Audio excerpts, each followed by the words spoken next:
मार्कुस रचित सुसमाचार अध्याय 12 वचन 41 से 44। वह मंदिर के भंडार के सामने बैठकर देख रहा था कि लोग मंदिर के भंडार में किस प्रकार पैसे डालते हैं, और बहुत से धनवानों ने बहुत कुछ डाला। इतने में एक कंगाल विधवा ने आकर 2 दामड़ियां, जो एक अधेले के बराबर होती है, डाली।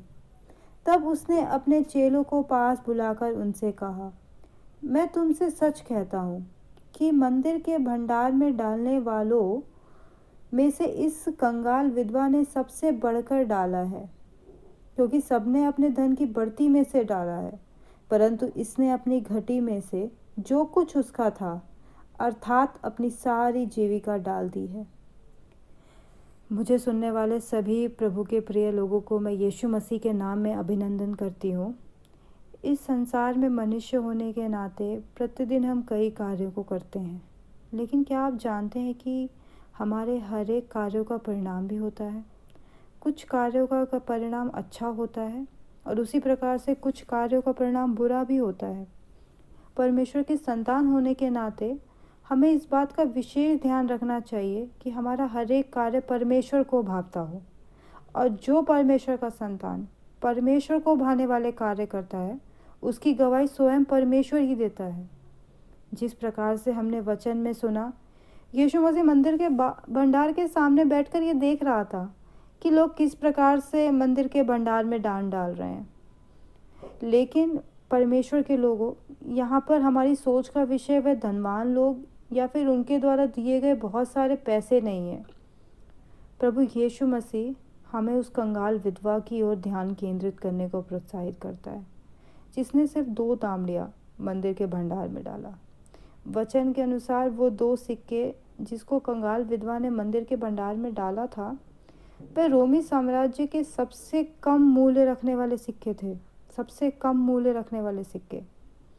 लेकिन मैं आपको यह बताना चाहती हूँ कि दुनिया जिन बातों को नज़रअंदाज करती है, प्रभु उन बातों को देखता है।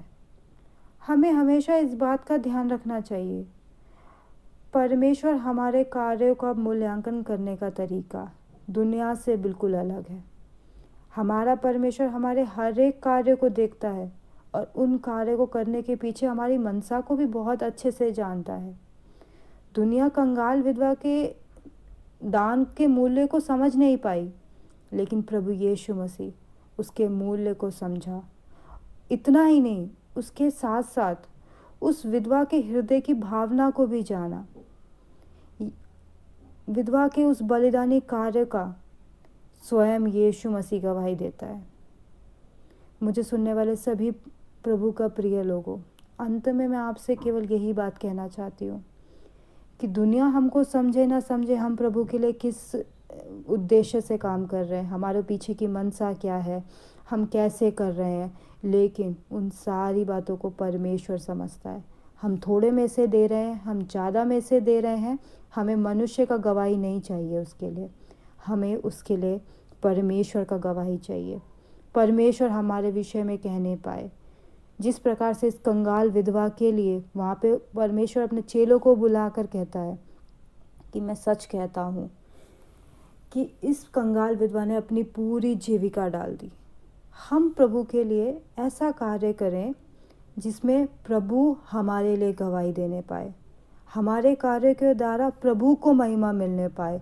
दुनिया उसको देखे या नहीं देखे, उससे हमारा कोई मतलब नहीं, लेकिन परमेश्वर का कार्य होना चाहिए, प्रभु का राज्य बढ़ना चाहिए। प्रभु के लिए हमारा जो दान है वो प्रभु की नज़रों में प्रभु के लिए बड़ा होना चाहिए।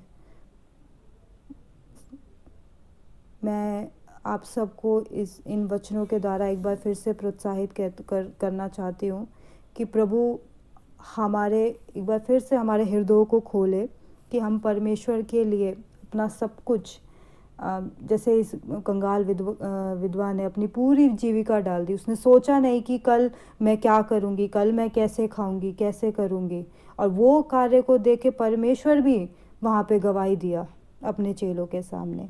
हम अपना हृदय को इस प्रकार से प्रभु के लिए तैयार करें, प्रभु के लिए दान देने के लिए।